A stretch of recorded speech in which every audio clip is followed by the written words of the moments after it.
Como captar investidores para o seu projeto de construção, como esse aqui, por exemplo, que eu já entreguei. Vem comigo que eu vou te mostrar a estratégia que eu utilizei para entregar 12 prédios até agora, utilizando o capital de investidores. Bora lá!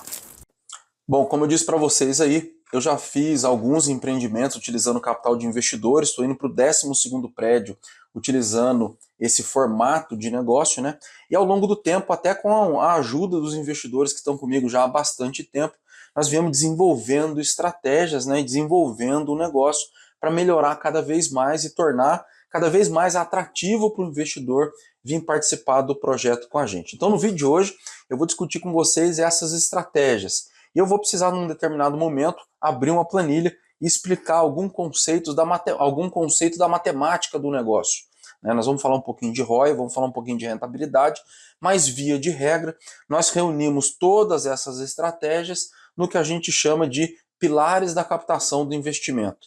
Então, a gente dividiu em 3 pilares básicos, que a gente chama de paixão, vantagem e credibilidade, todos os requisitos que são importantes para a gente poder trazer o investidor para o negócio. Então, via de regra, se a gente atender todos os requisitos de cada um desses pilares, aumenta muito a chance da gente trazer investimento para o negócio. Então, vamos lá. Bom, e o primeiro pilar é o pilar da paixão. E o que quer dizer a paixão? A paixão é aquilo que causa o primeiro impacto no investidor. E aqui nós estamos falando de localização e projeto arquitetônico. A combinação das duas coisas, tá? Muito mais a localização do que o projeto arquitetônico, mas o projeto tem uma participação especial, nós já vamos falar disso. Tem uma participação importante também, nós já vamos falar disso. Sobre a localização, né? O que deve ter numa localização para que ela seja apaixonante? Muitas vezes a gente imagina que uma localização assim, apaixonante, ela deveria ser uma localização mais cara, né? Aquela localização, a melhor localização da cidade. Não necessariamente, tá? Ela não precisa ser a localização mais cara, tá? Ela deve ter algumas características que transformem aquela localização numa localização importante. Por exemplo, eu vou citar algumas aqui para vocês terem uma ideia. Primeiro, ela deve estar já bem urbanizada e praticamente completamente ocupada, tá? Então nós não estamos falando do loteamento novo, tá ok? Segundo, ela deve ter uma rede de serviços já estabelecida. Então, farmácias, padarias, supermercado, escola, hospital, se não tiver hospital, unidade básica de saúde, vias de acesso, transporte público, né? As ruas todas pavimentadas, com calçadas, praças. Então, uma localização já estabelecida, 100% urbanizada e ocupada ou muito próximo disso, tá ok? Falando então da localização já estabelecida e urbanizada, com uma rede de serviços, tem uma questão importante aqui que foi o urbanista Jean Gehl, que descreveu no livro Cidade para Pessoas, se não me engano, no capítulo 4, ele fala das distâncias que uma pessoa está disposta a caminhar para poder se servir dos serviços que estão ali no entorno da sua região. Então ele descreve o seguinte, que normalmente as pessoas estão dispostas a caminhar até 500 metros de distância onde elas moram, e se for uma caminhada fácil e interessante, e aí em caminhada fácil a gente já imagina um local plano, né? E uma caminhada interessante a gente imagina que seja seguro, bem iluminado, que seja um ambiente atrativo para uma caminhada, né? Ela pode chegar até 1000 metros de caminhada. Então, enquanto a gente trata do nosso terreno, falando da paixão, a gente deve fazer uma pesquisa de serviços, né, dessa rede de serviços, até 1000 metros de distância da onde está o nosso terreno de raio. Então a gente pega 1000 metros para um lado, 1000 metros para o outro, e vamos fazer um levantamento dos serviços que tem no entorno daquele terreno ali. E qual é o nível de conservação daquela região? Porque isso também é importante. E aí a gente traz outras características também importantes para o local, como segurança, por exemplo, tá? Então, se a gente tiver uma região que é segura, que já está 100% urbanizada, que é atendido por uma rede de serviços, entenderam? São requisitos que não necessariamente precisa ser na região mais nobre e cara da cidade. Ela pode ser numa região mais afastada, mas que tenha essas características, e aí ela passa a ser também uma região apaixonante, tá? A gente deu o nome de paixão para isso, porque a princípio, qual é o objetivo desse pilar da paixão? Criando uma região dessa forma, né?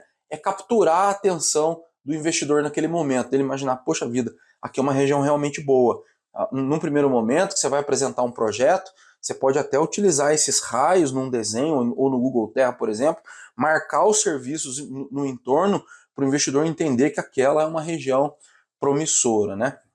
Com relação ao projeto, o projeto também faz parte da paixão, ele deve representar a média das unidades daquela região, ou seja, quem vai morar num determinado local, você pode tirar como referência, por exemplo, os imóveis do litoral, eles têm as mesmas características. Se você for para um imóvel, por exemplo, que está nas montanhas, vamos imaginar Campos Jordão, que é perto aqui, os imóveis têm mais ou menos a mesma carinha, que é diferente dos imóveis do litoral. Então, uma região ela tem uma identidade própria. E o imóvel que você vai implantar ali tem que representar essa identidade, né? Ele tem que ser a média dos imóveis da região. Claro que com um desenvolvimento de produto adequado, você vai trazer características para o seu imóvel que vai diferenciar ele no nível de liquidez, né? Ele vai ter melhor liquidez para venda. Mas, via de regra, essa é a paixão. E aqui a gente tem uma questão importante que é o ROI, tá? Eu vou daqui a pouco abrir a planilha aqui e vou fazer um exercício do ROI, que é o retorno sobre o investimento para o investidor, que geralmente é maior nessas regiões. Agora a gente vai falar do pilar da vantagem. Vamos lá. Bom, e agora nós vamos tratar do pilar da vantagem. Nós acabamos de falar do pilar da paixão, que é onde a gente captura a atenção do investidor. Agora nós vamos mostrar os números para ele, tá ok? E a vantagem, como eu disse, são os números, né? É uma vantagem financeira mesmo. A gente tem que demonstrar para o investidor que ele tem uma vantagem financeira nesse negócio com a gente. E na hora que eu for mostrar o cálculo do ROI, que diz respeito à paixão, eu vou fazer sobre rentabilidade também, que é aqui da vantagem, eu vou demonstrar como que a gente faz uma conta de entrada de investidor num projeto. Mas, via de regra, vamos imaginar que o investidor está participando com uma cota que equivale a uma unidade. Vamos imaginar que nós vamos desenvolver um projeto que o investidor vai ficar com a unidade no final, ok? Essa unidade que ele está adquirindo, essa cota, tem que ter, se comparado com o valor de mercado, entre 25% e 30% de desconto, pelo menos. Tá? Tem que ser esse o valor para criar uma vantagem para o investidor. Lembra que esse é o pilar da vantagem? E o pilar da vantagem, ele não é um único número isolado como esse. Tá? A gente fala que é uma cesta de vantagens. A segunda vantagem é a proposta de capitalização. Porque como investidor, ele não faz pagamento, ele faz capitalizações. Tá? Então ele vai capitalizar em vezes iguais durante a obra. E isso é importante para a gente, por quê?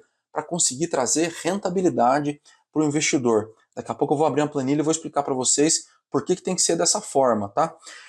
E aí, fazendo esses pagamentos, fazendo essas capitalizações em valores iguais durante a obra, a gente deve produzir para esse investidor pelo menos 1,5% de rentabilidade líquida.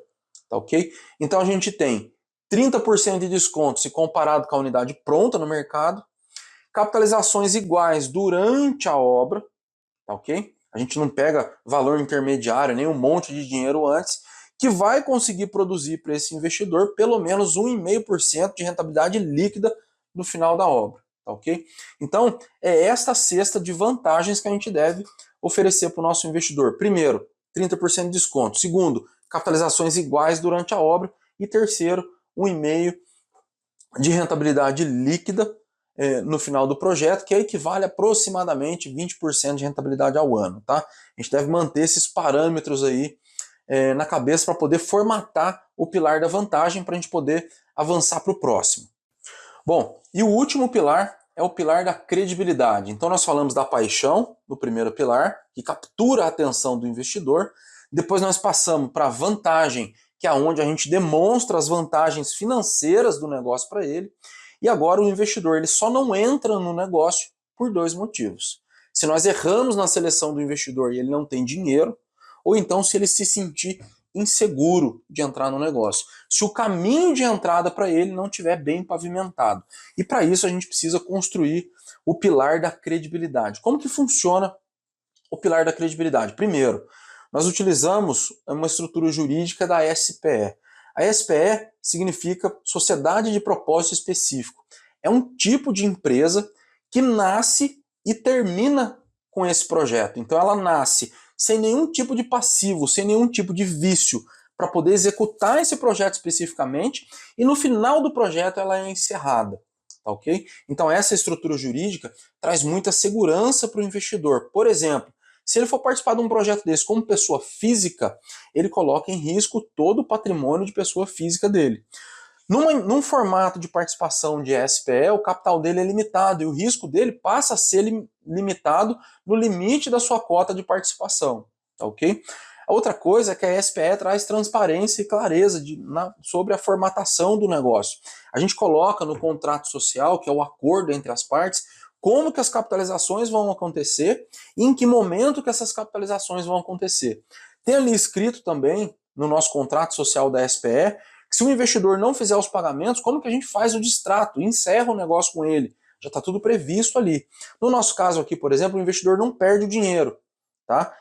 Outro investidor entra no lugar e no final do projeto, esse investidor que saiu recebe o que ele havia pago no mesmo número de capitalizações que ele já havia feito. Então ele não perde o dinheiro. Tá? A outra, um outro critério, né, um outro item que a gente traz para o pilar da credibilidade é o nosso time de trabalho. Então a gente tem um advogado especializado em direito imobiliário, um contador especializado em contabilidade da construção civil e uma equipe de engenharia para poder atender a gente durante a obra. Então, esse time de trabalho, esses profissionais, eles são, entre aspas, né, nosso time de trabalho até o investidor entrar no negócio. A partir do momento que ele entra no negócio, esse time de trabalho também atende às necessidades do investidor, como acontece comigo aqui. Muitas vezes tem um investidor que está lá com uma dúvida sobre a declaração do imposto de renda. Pô, o contador atende ele lá e ajuda ele a solucionar o problema. Pô, eu tenho uma dúvida que de repente o investidor vai passar por um divórcio, ou vai, enfim, tem alguma questão lá, e aí então tem um advogado para ele poder consultar, que vai atender ele, auxiliar ele nesse processo. Pô, de repente o investidor ele é MEI, é um microempreendedor individual, ou ele participa de uma empresa X determinada lá. Como que a gente faz essa análise para saber se isso não vai ter impacto na entrada do investidor no negócio? Então, a gente tem o corpo jurídico e contábil que vai fazer essa análise e receber o investidor dentro do negócio com a gente, né? E isso traz credibilidade para o investidor poder acessar o negócio. Outra coisa é que a gente não pega dinheiro antecipado. Ele só começa a capitalizar quando a empresa é constituída, a gente abre a conta jurídica da empresa e ele faz a capitalização direto na conta da SPE, que foi constituída especificamente para aquele projeto. E com isso a gente encerra os 3 pilares da captação de investimento. Agora eu vou para a planilha mostrar para vocês. Nós vamos falar sobre o que é ROI, que está ligado à paixão, o que é rentabilidade, que está ligada à vantagem, e como que a gente faz a conta para poder trazer o investidor para dentro do projeto. Vamos lá.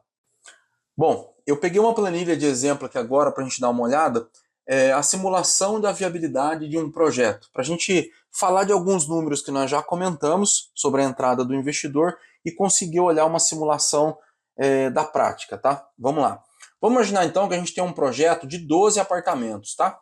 E que cada apartamento tem 40 metros quadrados. Aí eu considerei um acréscimo de 10% para chegar no volume da caixa de escada, e cheguei numa metragem total da obra de 528 metros quadrados, para a gente poder exercitar aqui o conceito com os números, tá? E a gente tem então um custo por metro quadrado de R$2.000. Então a gente tem um custo total da obra de R$1.056.000, multiplicando a metragem pelo custo. Esse custo de R$2.000 é aproximadamente o que está o CUB hoje, tá? Custo unitário básico lá no Sinduscom. E a gente tem um custo por unidade, se a gente dividir o custo total por unidade, de R$88.000. Custo por unidade, tá? Lembrando que nesse custo aqui de R$2.000 não está o terreno, não está a remuneração dos investidores e não está o pagamento do administrador da obra, que somos nós, ok? Esse custo é mão de obra e material, nós vamos tratar desses outros pagamentos lá na frente. E que essa unidade tem valor de mercado de R$230.000. Lembra que eu falei no pilar da vantagem que deve haver uma vantagem financeira e que se a gente fizer uma comparação, que se o investidor estiver fazendo aquisição de uma unidade, de uma cota que representa uma unidade, se ele comparar com o valor de mercado deve haver pelo menos 30% de desconto. Aqui está com 34,4% de desconto, ou seja, ele vai entrar nesse negócio por R$150 mil, tá ok? Com um prazo de capitalização de 24 meses, tá? Com capitalização mensal de R$ 6.285. Se a gente considerar que esse é um projeto de venda, tá? Nós vamos fazer vendas durante a obra. A gente vai pagar 6% de comissão para os corretores e 4% de impostos, considerando que nós fizemos adesão ao RET, né? O Regime Especial de Tributação, que a gente então tem uma vantagem tributária com a unificação dos tributos. E aí somando 6 mais 4, 10%, depois de pagar os impostos, os R$130 mil que era o valor de mercado cai para 107, que é o resultado líquido da operação. E o nosso lucro líquido é de R$56 mil. Da onde vem o lucro líquido? É o resultado líquido da operação, menos o quanto o investidor aportou de capital nesse negócio, o equivalente a uma unidade para ele, tá ok? Então nós temos o ROI aqui, lembra que nós falamos do ROI? De 37% e uma rentabilidade de 2,64%. E esses dois números aqui são importantes, tá, pessoal? Queria que vocês prestassem atenção aqui. O ROI, ele é um indicador que mede a eficiência do projeto, a capacidade do projeto de gerar recurso, de gerar dinheiro. E ele não está vinculado com o tempo. Já a rentabilidade mede a eficiência da gestão da obra e ela está vinculada ao tempo. Porque quanto antes a gente entregar, maior a nossa rentabilidade. Se vocês derem uma olhada aqui, ó, se eu alterar esse prazo de 24 para 20 meses, vocês vão ver que o ROI não muda e a rentabilidade aumenta para 20 meses. Olha lá, o ROI não muda e a rentabilidade aumenta. Se eu passar aqui para 36 meses, a rentabilidade cai e o ROI permanece. Dá uma olhada. Por quê? Porque considerando o valor de venda de R$230 mil, menos os impostos e comissões, chega a 207, menos o que nós investimos, nós estamos falando de subtrações que independem do prazo. E a rentabilidade não. A fórmula do juro composto, se vocês deram uma olhada lá na fórmula do juro composto, o tempo é um exponencial, ele é expoente, tá? Então ele tem um impacto enorme no nosso resultado. Para isso, nós temos que o ROI é o seguinte, o ROI vai ser maior nos bons projetos. Os projetos que têm margem baixa e pouca gordura, entre aspas, vai ter o ROI menor. Mesmo que a gente consiga executar rápido e trazer uma boa rentabilidade. Qual que é o melhor cenário? É esse que a gente está exatamente exemplificando aqui. Um prazo adequado de obra, que a gente consiga uma rentabilidade ali acima de 1,5%, aqui ainda a rentabilidade está bem alta, aqui 2,64%, e um ROI acima de 25%. Então, esse é um bom projeto. Margem alta, se a gente tratar de lucro, e um tempo adequado para a gente ter uma rentabilidade legal aí. Tendo isso em vista, como que eu sei o número de investidores que eu preciso para financiar esse projeto? Lembra que o custo do meu projeto era R$1.056.000? E que para o investidor com 30% de desconto, com 2% de rentabilidade, um ROI de 37%, eu consigo disponibilizar para ele por 150? Maravilha. É só eu então dividir o custo da operação pelo valor do investidor. Então eu chego que eu preciso de 7 investidores para essa operação, para financiar esse projeto. E aí eu tenho então 12 apartamentos, ou seja, está sobrando 5 unidades aí. Para que eu vou usar essas 5 unidades, né? Para poder pagar o terreno, então eu tenho 2,4 unidades para poder pagar o terreno, que equivale a 20% das unidades, e 2,6 unidades para pagar o administrador da obra, que somos nós. E aqui fica fácil da gente fazer conta e descobrir os percentuais de cada um. Então era essa a lógica do negócio. Eu convido vocês, se vocês quiserem saber mais sobre isso, saber mais sobre os nossos cursos e processos de mentoria, eu vou deixar aqui embaixo um link na descrição. Nesse link também tem um grupo de avisos. Vem para o grupo de avisos, porque toda semana nós estamos fazendo lives aqui no YouTube e é pelo grupo de avisos que nós vamos te avisar a data e horário da live e te mandar o link para participar, tá bom? Deixa aqui embaixo nos comentários as suas dúvidas. Valeu, obrigado e até o próximo vídeo.